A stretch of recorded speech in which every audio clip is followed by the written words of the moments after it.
Mum, I'm driving right now, actually. You always nag the drivers who are rushing down the highway, distracted by their phones. And now you're distracting me yourself. Why am I speeding? Because I want to be on time. You raised me to be responsible. Mum, I'm not laughing. I'll call you Sunday night, okay? Hi to Dad. Bye, kisses. Finishing the call, Kevin couldn't hold back a wide smile. Mum, she doesn't change. It was from her that Kevin inherited the methodical persistence needed to achieve his goal. Thanks to all this, a country boy from the backwoods, who was born into the family of a timber processing plant driver and a village accountant, and had managed to turn into the owner of a large and quite successful wholesale company in the city. Having more or less confidently established himself in the city, he immediately began to persuade his parents to move in with him from their northern village. I'll buy you an apartment not far from me, so that, in case of emergency, I can help you quickly. I know you want to do what's best in your opinion, his father grinned, not without pride. But I've had my whole life here, Kevin. Neighbours, friends, fishing spots, hunting and mushrooming. All this is here. I'll find something to do here every day in my retirement. Can you imagine me in the city? I'm not used to theatres and museums. I'm not interested. There are no friends there, no one to go fishing or to the bathhouse with. I've never lived in an apartment and I don't want to start. I need my own house and my own yard to go out, and here's this wild forest. You've started to earn money. Soon you'll want to have a family, and you'll have a place to bring the kids on vacation. Your mum and I will be delighted to spend time with them. Mum, what about you? Kevin said enthusiastically, hoping his mother would like to move to the city. Kevin, we're quite happy with life in the north, although I miss you very much. I don't want to move out. I'm in the comfort zone here. We are rather young with your father, Kevin. We don't need much help. We manage on our own. When you have children, and you need my help with grandchildren, then maybe we'll move, if we get along with your wife. Kevin knew his mother too well. If she said no, then she could change her mind, but only after much independent thought. However, the man never lost hope of changing his parents' minds. When assertiveness, practicality, and a bit of luck allowed him to start his own business and gradually increase turnover, he purchased a small house in the green suburb near the city and brought his parents there for a visit. Look at this gorgeous place. Forest, big lake, fresh air. We will do the repairs in any style you choose, Kevin exclaimed. Kevin, do what you want with the house, it's yours. You'll probably bring a young mistress soon, and 2 mistresses cannot coexist in one house. It's very rare for them to get along comfortably. Bart and I are proud of you, and will gladly visit you, but we have our own house, his mum replied, unwavering like a small, sturdy rock. And so far, Kevin hadn't been able to persuade his parents to move to him. After talking to his mother on the phone, Kevin saw the gas station sign and decided to refuel. Getting out of the car, Kevin took in a breath of air, a mixture of gasoline and dried grass. In 20 meters from the gas station, there was a bonfire burning at a safe distance, with several young guys warming up in front of it. A sharp, piercing voice interrupted Kevin's thoughts. Let go of the dog, jerk! Kevin saw a skinny, long-haired, red-haired girl in a short jacket, tight jeans and rubber boots. It's not your business, came a lazy response to the sharp exclamation. The other guys laughed. Kevin became warier. He hadn't liked these kinds of boys since childhood. Give me the dog, the girl demanded sharply.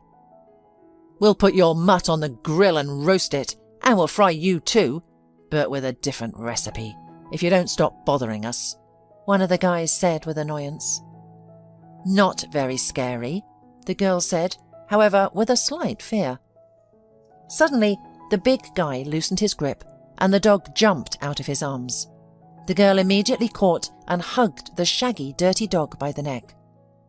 The guys moved threateningly towards the girl, and Kevin thought it was time for him to intervene. Honey, you've talked to the guys and that's enough. We have to go. Oh, right. Okay, guys, I gotta go, declared the sharp-witted girl, dramatically shaking her hair. She turned and walked confidently toward Kevin, who had been standing near his new fancy car. Thank you, the girl said. Where can I take you? Kevin inquired almost indifferently, like the answering machine of a rescue service. The girl currently was no longer in danger of being victimized by hoodlums, and some reasonable detour could be made to take her home, but it was not at all curious to socialize with her. Strangers should at least introduce themselves to each other firstly, she reminded him calmly. Kevin was surprised by her answer and finally took a closer look at her. The girl wore a shabby and scruffy clothes. Each boot had at least 2 kilograms of clay. Wow, what a noble woman in poverty. Pardon my terrible manners. My name is Kevin, and would you mind telling me where to take you so you don't get into any more trouble? My name is June, and I'm afraid there is no such place. The girl replied with a hint of sadness. Look, just because you had a fight with Mum and Dad doesn't mean you have to make them worried about you. How old are you? And what happened to you? My parents won't track me down. I'm actually already 22, though I'm used to being often mistaken for a 16-year-old. I finished accounting school, as she advised. I was even going to look for a job in my major, like my mum said. But why didn't she ask me for my advice when she got married to that jerk she trusted more than me? She's a nurse, she works in shifts, and she is on call a lot. And her new husband, Tom, is a mechanic at a confectionery factory. He is always at home in the evenings, and then one day I warmed up dinner for us in the evening, and he first touched my shoulder, then my knee. Then he became even more insistent. He got angry with my refusal and warned me that if I didn't get smart, he'd find a way to kick me out of the house. I hesitated, but decided to tell my mum. She had the right to know who she lived with.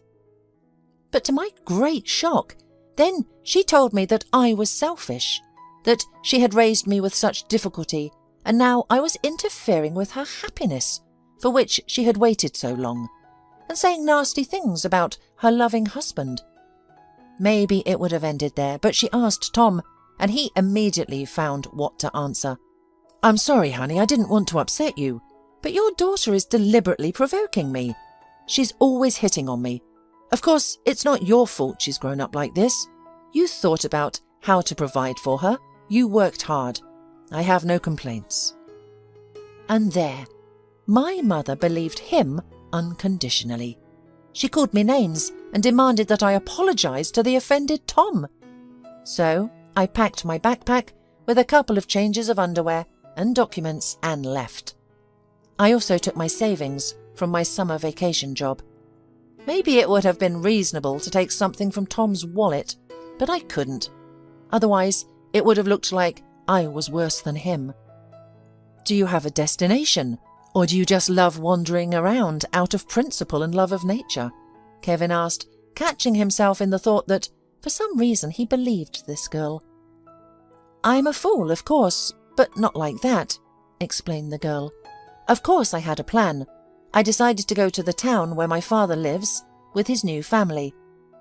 We haven't talked for a long time, but I thought that he wouldn't refuse me shelter, for the first time, at least for a fee, until I find a job in the city. But I was stupid again. I should have found out something beforehand, and I just came out of the blue. Of course, if I'd known my father's number, I would have called him. So I arrived, the house was there, but my father wasn't. He works on a shift in the far north. There was only his wife and the red-haired twin boys in the house. I showed her my documents, and she said she believed me. I look a lot like my father. She was calm, there was no hysterics. She told me that the house was her inheritance, and that there's no place for me here. She's not a charity case. So she advised me not to be a fool and go back to my mum. Well, she said all this more politely than I'm telling you right now, for brevity. I had nothing to say about that. She was right. She let me stay the night, and in the morning I went to the bus station. I was walking and I didn't know where I was going next, putting off the decision until I got to the station. And some freaks on a scooter drove by me at speed and snatched my backpack with my money, phone and documents from me. It was great luck that my passport was in my jacket pocket, the girl said, patting her pocket. What a story! And what am I supposed to do with you now? I can't just leave you here. By the way, did you bring your dog with you from home? No, it's Lucky. I gave her a sausage at the store. On the way to my father's house, she followed me and slept on the threshold. In the morning, she followed me. Oh, by the way, maybe you have any work for me? I'm fine with unskilled labour. I can clean and cook quite well. Would you start working right away? Kevin snorted. Why not? You really are a fool, June. Your mum was probably only concerned with your personal life and not your upbringing if she didn't teach you not to get into cars with strangers. Thank you, Captain Obvious, the girl smiled. I wouldn't get in with just anyone. It's just that not many people care about anyone. I didn't expect anyone to stand up for me and Lucky. If someone helps me out and then listens to me, I think I can trust him. Logical? Kevin grinned. Are you hungry? I would eat a hamburger, June admitted. While June was eating her hamburger, Kevin was thinking about what kind of job to offer her. For the past months, he had been seriously considering hiring a live-in housekeeper and settling her in the empty guest house. Most likely, as an accountant, this college graduate from the countryside was out of the question. But as an au pair, she seemed quite capable. Kevin had very little faith that the candidates recommended by the recruitment agency would be considerably better. Just keep in mind that this will be my first job, not counting handing out flyers, June said. This is not to say that I expect any understanding or leniency, but I need everything explained in detail. Daily tasks, weekly duties, and any little things for your convenience so that I don't have to ask unnecessary questions. The more detailed the instructions, the better the result will be.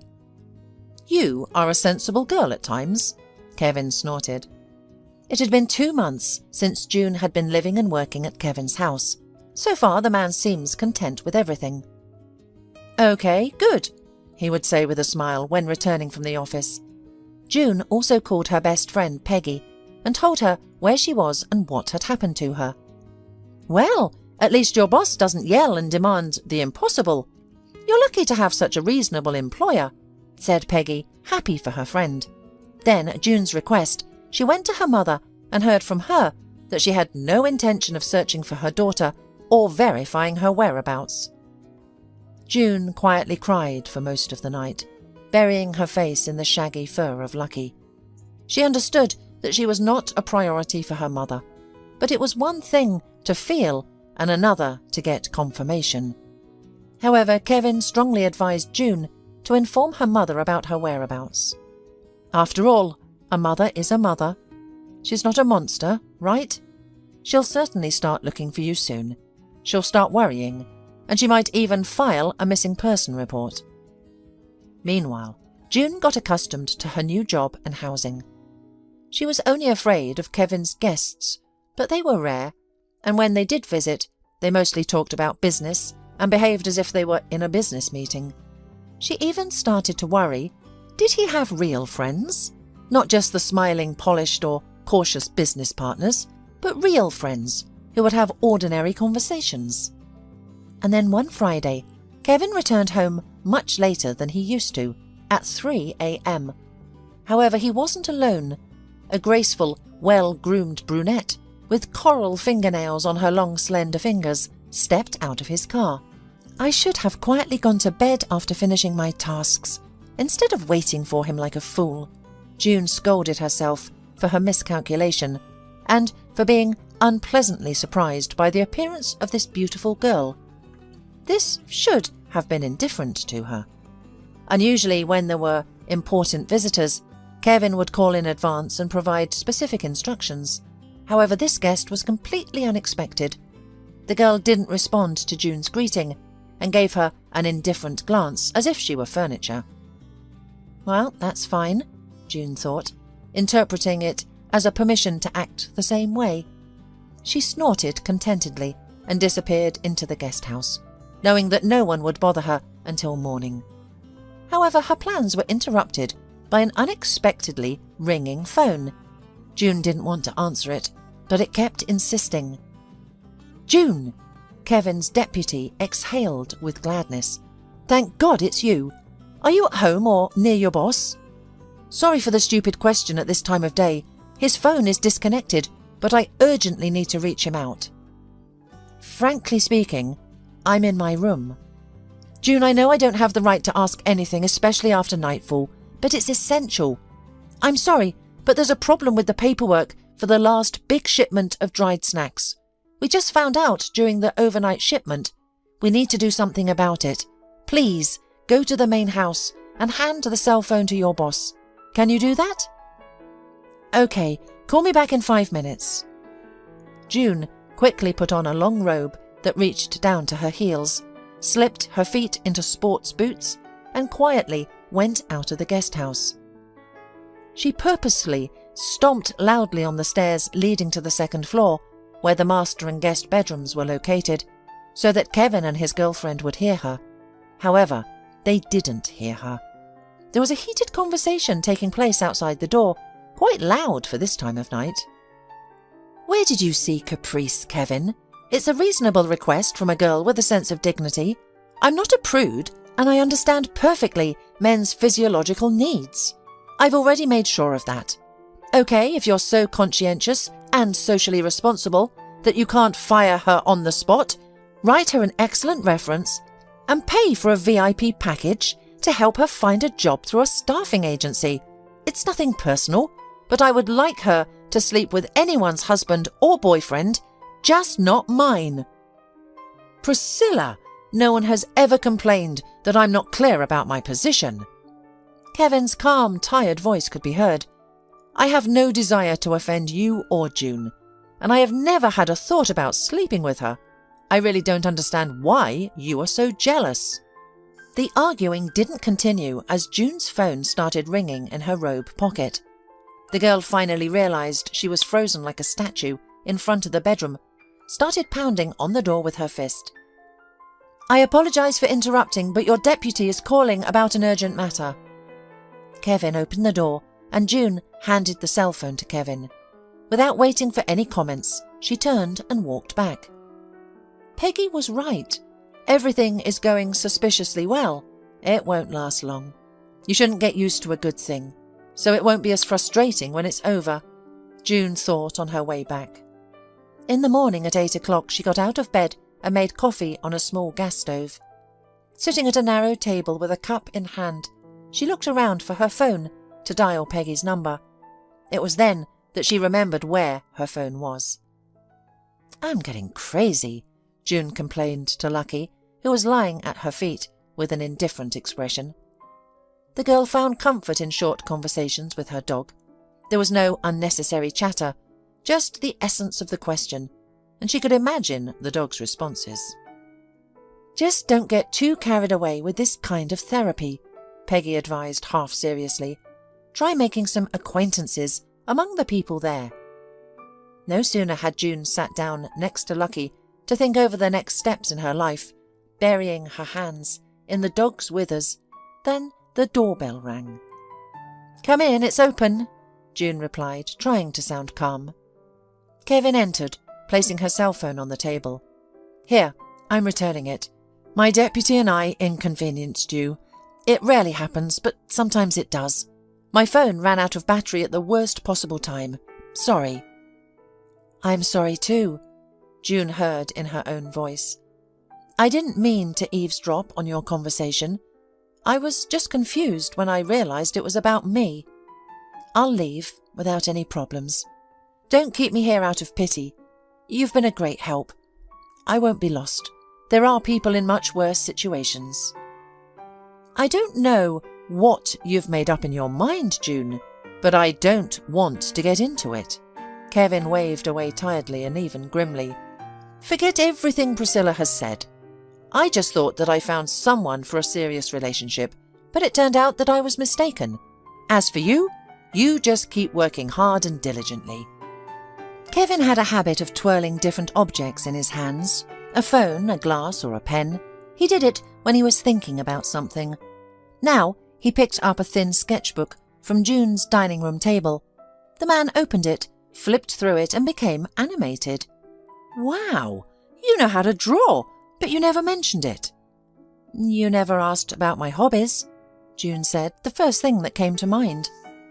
"Lucky is like a living thing. Oh, and I only look this good after a vacation, when I'm disconnected from everything on the beach in the Dominican Republic. You've only seen my chief accountant once, but you've painted her like you've known her all your life. Listen, you have a talent, I'm not kidding." For the first time in her life, June wished the earth could swallow her up. She could handle criticism and complaints decently, but she was not accustomed to praise, and felt lost, as if on an alien planet. Kevin's everyday voice brought her back to earth from her thoughts. "I'm going to the central warehouse and then to the office. My guest has already left by cab. Don't worry, it's unlikely you'll see each other again. Bye, see you tonight." He nodded and left. Lucky immediately took a deep breath, and June exhaled loudly and surprised herself with a feeling of joy. The arrogant beauty Priscilla had imagined that she had found someone who could be easily manipulated. Instead, she would have to start a new search. Kevin had hardly ever wondered about his personal life until recently. It didn't seem important at all. There was always more important things to do, requiring full immersion and complete dedication. So he didn't have enough resources for a full-fledged relationship. Of course, Kevin had resort romances, but none of them were pleasant enough to continue once the vacation relaxation ended. However, the man was content with his own way of life, except for the fact that his parents believed he was living wrongly and constantly reminded him of it. Even his mother, who used to understand him completely, went from being unreservedly proud of her son's accomplishments to suddenly declaring that all this is not as valuable when there is no one to share it with. "Mum, what about you and Dad? You have a new house and 2 cars, and you've started to see the world. I look at you, and I'm happy that I've been able to give you a comfortable life." "It's all great, Kevin. We're proud and we enjoy it, but we could have done without it. But seeing you happy is the most important thing for your father and me." "But Mum, do I look unhappy? I know what I'm doing, and I love my life. I have my parents' house to come back to. I have a close friend, Alex, and I don't need more. You know me, I just haven't met the person I want to see every day. I am not going to get married just because it's the right time, especially since people don't get married as early as they used to 30 years ago." "Yes, I understand," the mother sighed, feigning doomed sadness. Or rather, it was easier for Kevin to think that she was acting. One day, he accidentally overheard his parents talking and realized that they were seriously worried. "But I'm starting to think that Kevin still remembers Annie, and that's why he can't find anyone. Do you remember my Uncle Ben? He died as a childless bachelor. When he was young, he had his advantages, but as he grew older, he became so dreary. What if Kevin ends up like him?" "Rose, you'll come up with your own cause for alarm, and you've brought Uncle Ben into it. Kevin is nothing like him. He hasn't thought about Annie for a long time. He's making money now, he just needs several more years. It's normal for men. Look at what he's accomplished while setting up his business. After a while, he'll be ready for a family. So please, stop worrying." Kevin felt guilty, making his mother worry even though he didn't want to. But his father was right. He hadn't thought about Annie for a couple of years. She had faded into oblivion. Annie was his childhood friend and classmate. She was graceful, very quiet, with soft flaxen hair and big blue eyes, a princess from a fairy tale. Kevin was an excellent student, an athlete, and a recognized leader in the class. That day his roommate got the flu, and the newcomer Annie was seated next to Kevin. From that day on, they became friends, and soon were seen as an inseparable couple. Sometimes girls, beautiful in childhood, grow up to be ordinary, But Annie was not one of them. She grew up to be a real beauty. None of the girls even challenged her superiority. It was considered a futile endeavour. After graduating from school, Annie showed little interest in further studies. She always achieved average grades and had no big career ambitions. Eventually, she enrolled in a hairdressing course close to home. Kevin went to the city and immediately enrolled in college, and at a family gathering he declared that he would complete his studies, find a job and then marry Annie. Annie's mother worried that Kevin might find someone else in the city. She frequently visited with Kevin's parents to keep up with his life. Beauty is beauty, but there's always someone even more attractive. The college is probably full of girls who grew up in urban families, going to theatres and museums. Kevin might find them more interesting, the woman believed, voicing her concerns to her daughter. But never mind, as long as you show that you're loyal and decent. That's rare nowadays, especially with your looks. He'll marry someone like you. Kevin will achieve a lot in life. There's no need to consult a fortune teller. He'll dress you up and show you the world. When they're young, girls foolishly let good guys slip away. They think there will be plenty more, but in reality, there won't be. The mother taught her daughter. Annie waited for Kevin faithfully, as if she had no interest in other guys at all. Kevin's father was happy for his son, and once said to his wife, "Annie is a decent girl." But Rose wasn't so certain about that. "You know, Bart, if she behaved the same way in a big city, it would be great. But here, there's no one to choose from. The guys who want to succeed in life leave. And my future daughter-in-law doesn't need to look for anyone else. She already has a responsible Kevin." "Looks like you'll be a difficult mother-in-law." Bart raised his eyebrows with a sly smile. "I'll be good, and anyone who doubts that will find out," retorted Rose, playfully threatening him with her fist and laughing. During the first 2 years of his studies, Kevin would always come home for vacations, but on weekends and short holidays, Annie would go to see him in the city whenever possible. These trips were interesting from the start, but they became even more interesting after a year and a half, when Kevin started making friends and acquaintances in the city. The young man had a friend named Lucas, who knew the city inside out, as 3 generations of his family had lived there. Although his father had recently been transferred to an important position in the capital, Lucas and his mother chose to stay in the city until Lucas finished his studies. Annie quickly noticed that although Kevin was quick to grasp ideas and was often even more successful than his best friend, he still had much fewer opportunities than Lucas. Yes, Lucas had no pressing problems at all. His father and his new position in the capital offered him numerous prospects, and to Annie's great surprise, he didn't have a permanent girlfriend. Lucas himself revealed this at his birthday party, when he took Annie to a stylish library in his father's study. "Yes, don't look at me like this. I swear I don't have a girlfriend. But what if she's you?" Annie didn't hesitate for long, and soon they got married and left for the capital. The wedding was beautiful, followed by a honeymoon to Samui and Phuket. The beach photos were stylish and beautiful, taken by a talented and expensive photographer. In all the photos, Lucas had a broad, self-satisfied and triumphant smile, while Annie portrayed a gentle fairy. "Rose, I'm sorry that we won't be related, but we'll remain friends, won't we?" Annie's mother said meekly, stepping over the threshold of the Braverman's house. "Come in, why put on a show for the neighbours?" Rose said. Annie's mother, carefully but with poorly concealed pride, handed her friend the photos. "Here, the kids sent them from Thai, and I decided to print them out for the album." Beautiful couple," Rose said almost indifferently, without mockery, as she glanced at the beautiful pictures. A crown prince and a glamorous pussycat. "Well, what do you want to hear from me?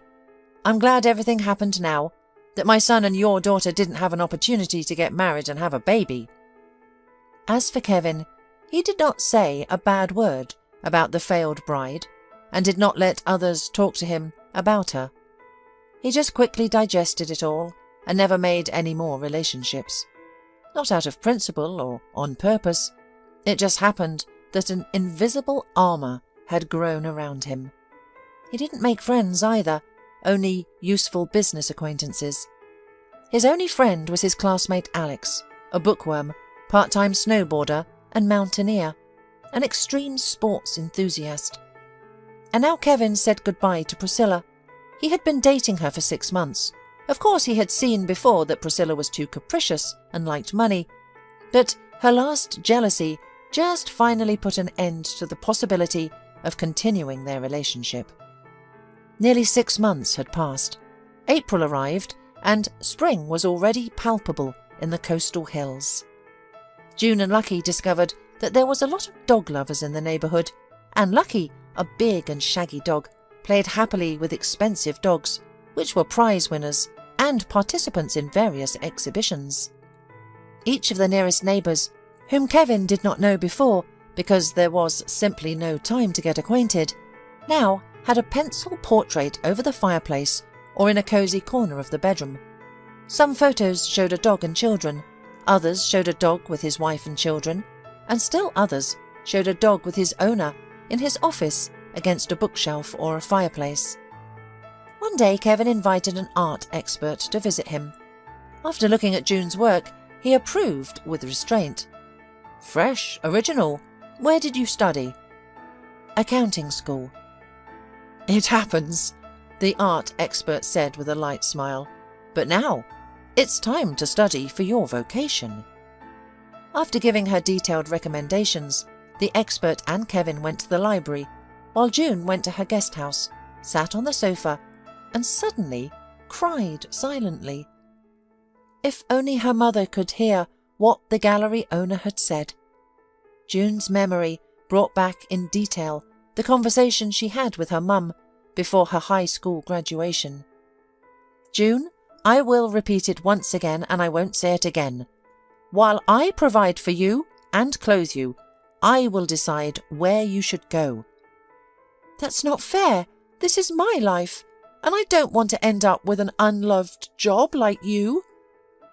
"My work allowed me to raise you, so don't be disrespectful. You all think you're smarter than your mothers at your age. Don't give me that look, as if I'm a terrible mother.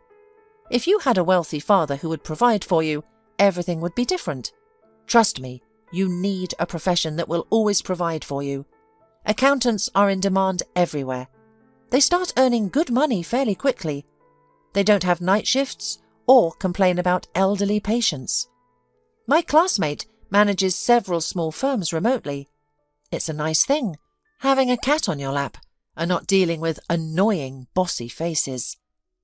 And the artist's work is just too unstable. While an accountant, even an average one, will find a stable job. If you are lucky enough to marry a rich man, then do what you want, if your husband agrees to provide for you. Until then, it will be just like I said. Just before Christmas Eve, June gathered the courage to call her mum. "Merry Christmas and Happy New Year, Mummy. I wish you happiness and good health. Are you at home for New Year's Eve? Not on duty?" "Thank you, June. Happy New Year. Tom and I have guests here. It's not very convenient to talk right now. Let's talk again the day after tomorrow, okay?" "Okay, it's my permanent number," agreed June, knowing she wouldn't actually call back the day after tomorrow. After the holidays, June kept working, took regular painting and drawing lessons on weekends, and thought very little about other aspects of her life. But on the first warm day, when it became clear that winter would not return, Kevin said to June, finishing his breakfast, "You've been working for me for more than half a year. You already may have 2 weeks vacation. Go on a painting trip, for example. Think about when you want to go on vacation, and we'll agree tomorrow." Kevin said that and left. It's easy for him to talk about vacation. June had no idea where it would be better to go, so that it would be enough for the money she had saved for the winter. She had never been anywhere further than her hometown, not counting the school excursion to the capital after 9th grade, but she always wanted to travel. When she dared to dream and imagine that her life was going well, such dreams included travelling. The girl decided to honestly confess to her boss that she needed advice. But the next day, Kevin came home unexpectedly early, at 6 in the evening. "June, we need to talk. Will you understand if your vacation has to be postponed a little?" "Absolutely, no problem at all," June admitted. "I didn't even know that I was entitled to it if you hadn't suggested it." "I must somehow eliminate your legal illiteracy," Kevin said tiredly. "But that's later. I need your help now. My parents are coming over." "Do you want them to be comfortable while they are here?" June asked. "Don't be so tense," the boss advised her good-natured. "My parents are ordinary people from the provinces, without any pretentiousness. My father has a heart problem, and it turns out that there were signs before, but he didn't tell anyone, thinking it would resolve on its own, but it didn't. They've been recommended a good specialist here. I'll arrange it, and my father also needs positive emotions. Who knows how much time he has left? It's scary to say, but with his diagnosis, it's better not to deceive ourselves. My request may seem strange and absurd to you. You can refuse. I understand my mum and dad really want me to get married. Mum is already openly pushing me. Dad is more about male solidarity, but he's been worried too, according to Mum. If you agree to go along with it, I'll introduce you to them as my bride. They'll be so happy that it'll help them through life's difficulties. It will make things easier. Please don't refuse right away. Think about it. It's important to me. I would never ask for anything beyond your official duties if it weren't for matters like this." Kevin was tense and silently expectant. June realized it was her turn to answer without hesitation. "I understand the idea, lying to save the day, all of it. But what do we do next?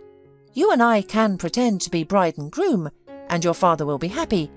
But later, we need to create a separation, even if it's a peaceful one. Your father will be even more upset after having such hopes, and it's not good for him. June, I'm used to dealing with problems as they come. As they say, let's cross that bridge when we come to it. We can plan the strategy later, as the situation progresses. Right now, it's important for me to give my father and mother the strength to carry on with his problem. What about the second objection?" "Okay, but my second objection is that I'm not a suitable candidate. You're a wealthy man, and I don't fit to be a wealthy man's bride. Your parents probably imagine a girl from a so-called good family, if not a businesswoman. Your mother will understand this." Kevin's eyebrows raised in surprise, and for the first time during this heavy evening, he smiled, confused. "What a maze of psychology. I like your thoughtful approach to the task, and now I have more confidence that you'll do well, and my parents will really like you." "Well, there are actresses, aren't there?" June played her last trump card. "Not all stars are highly paid.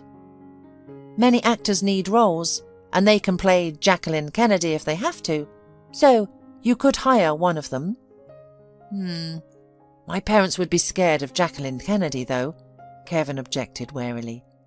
"They would love a girl like you. I won't even explain why. I don't care about that now. You don't need to pretend. Just be yourself. But don't forget that we have a relationship. I promise not to get too carried away with the act and become overly affectionate. The most I'll allow myself is to hold your hand, especially since my parents are a bit old-fashioned and don't approve of public displays of affection. Please, help me out?" "Okay, all right, I'll try to do my best," June said, immediately regretting her words and feeling as if she had jumped into the water from a high swinging suspension bridge. "But you have to tell me more about your parents and childhood. Show me photos, because it's strange when a groom doesn't share information about his family with his bride. The more I know, the better chance I have of playing the part successfully. When are your parents coming?" "They will arrive the night after tomorrow. We will meet them and then go to dinner to get acquainted, celebrate the meeting, and make plans. My parents will be here for a week, and you'll be staying with me the whole time. We'll have to adjust our routine, get more sleep, and don't grab the vacuum cleaner or any of the other usual household tools. Think of it as the start of a vacation. The dinner at the restaurant was wonderful. June realised that she had been worrying for no reason. Or maybe not for no reason. But seeing her excitement, which she couldn't hide, Kevin's parents started doing everything they could to make things easier for her. "June, I'm pleased to meet you," Rose said quietly in the cosy restaurant while the men were choosing wine. "And I perfectly understand your excitement right now. Many years ago, I trembled with fear before the first meeting with my future mother-in-law. Bart was very attentive to his mother, and I wanted to make a good impression so she would approve of me. Of course, out of fear, I forgot everything and ended up looking like a complete fool. She probably even doubted that I was capable of studying to be an accountant. It's funny to remember now." "I too studied to be an accountant," June suddenly wanted to share. "But I can hardly bring myself to work in this field. It's just not my thing. I gave in to my mum's insistence." "Disliking your work can spoil a woman's character," said Kevin's mother. "I enjoy accounting, otherwise I would have quit it long ago, no matter what anyone said. Kevin told us on the phone that you paint and that you have a natural talent. He even sent some pictures of your job to us. Such vivid dogs, cats and children. And when I saw Kevin's portrait, all the anxiety in my heart disappeared.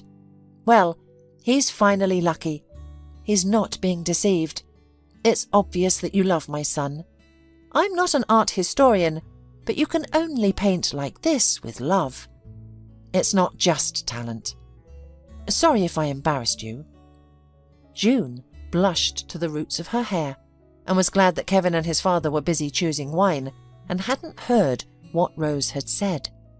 Of course, she tried to prevent herself from thinking about it. She blocked out any suspicious thoughts, but she loved him. She already had several dozen portraits of Kevin. To be exact, 48 works. They were painted in different seasons, moods and settings, all painted from memory, all safely stored at the very bottom of her linen drawer so that her boss wouldn't see what he shouldn't. She was certain that even when she left his house for good, she would continue this series of portraits for a long, long time. But they would never appear at her exhibitions, always remaining at her desk. And she would definitely paint today's portrait. Kevin would speak with his father, and they looked so similar and yet different, but both handsome and happy. On a small dance floor in front of the restaurant fireplace, a very interesting couple was slow dancing. A sturdy and dignified grey-haired man moved with little dexterity, clearly not accustomed to dancing in his life, but he radiated calm contentment and was not at all embarrassed by his lack of skill. His partner was a thin, red-haired girl in a delicate turquoise dress. She seemed a bit bewildered, with a slightly sad smile and yet happy eyes. "Don't be too harsh with her, Kevin." Rose took a moment to talk to her son while the couple was dancing, and they were alone at the table. "She's so vulnerable and much younger than you. You're taking on such responsibility. Don't let her down. I really like June. She's such a girl. How should I put it?" "Sophisticated?" Kevin suddenly suggested it, pleased with the word he had found. It was indeed true. He simply hadn't had time to fully comprehend what he had noticed long ago. "Hello, Kevin," a familiar low velvet voice murmured behind him. Hi, Mum. I'm going out for 5 minutes to talk to someone. You won't miss me." Then he quickly nodded to Priscilla and almost forcibly took her away before her mother could realize it. "I'm having dinner with a friend. I see you're in interesting company. You could have introduced me to your mother." Priscilla spoke with a gentle sneer as soon as they stepped out into the open veranda. "I wouldn't say anything bad about you to her, only good things. I don't understand why you're so nervous. You've always been so calm in the past. Did being involved with a young housekeeper wear you out so much? By the way, did you get fed up with her and decide to give her to your daddy? She will please him, of course, but at his age he must be careful. Think of his health. The purpose of all that you said? Trying to appear calm, Kevin exhaled stiffly. We girls sometimes act aimlessly. The carefree ringing voice of the quietly approaching mother echoed instead of Priscilla's. Your friend is just hurt. Very hurt. Right, honey? I think it's disrespectful to the parents to make them spend the evening in the company of their son's housekeeper. You have to separate those aspects of your life somehow. That's what I wanted to say to Kevin as my old friend. What you said, I heard perfectly well. Just think of it. A housekeeper. The mother theatrically rounded her eyes, which were on fire with joyful excitement. It's just a shame and an indelible disgrace for our noble family to sit at the same table with her. Well, I don't know in what wilderness you were brought up, but it seems nowhere, and no one has long been surprised that people get acquainted at work, and sometimes girls marry their bosses. I'm determined to have a good evening, and I don't intend to hear nasty things about my future daughter-in-law. Have a nice evening, Priscilla politely sang to her mother, and she hurriedly disappeared into the semi-darkness of the hall without showing her emotions. What a smug woman, Rose snorted angrily. And you're good too. What do you take me and your father for? Did you think we'd be against a daughter-in-law who had worked for you as an au pair? There are thousands of girls who take that job while they're still in school. Waitresses, hotel maids, yes, half of them are students. To avoid embarrassing June, I'll keep quiet for now. She's already excited, poor girl. So, let's go to them. The family returned home late. Thank you, my dear, for the wonderful evening, but now we need to rest. Good night, darlings, said Rose, hugged her son and June, and went to their bedroom. June and Kevin were left alone. The girl tried to appear calm and judicious. Am I doing everything right so far? She asked quietly. It's gone wonderfully well, Kevin assured her in a strangely warm voice. Only thanks to your parents. They're so easy to deal with. June, I'm going to ask you something. If I don't say it, I might miss an essential chance. I don't usually do that. Let's really be together? It's not for fun. No, not out of boredom. Not for my parents. What do you say to that? Come with me, June said quietly. I'll show you 48 of your portraits. I'll even give you one as a present. Whichever one you like.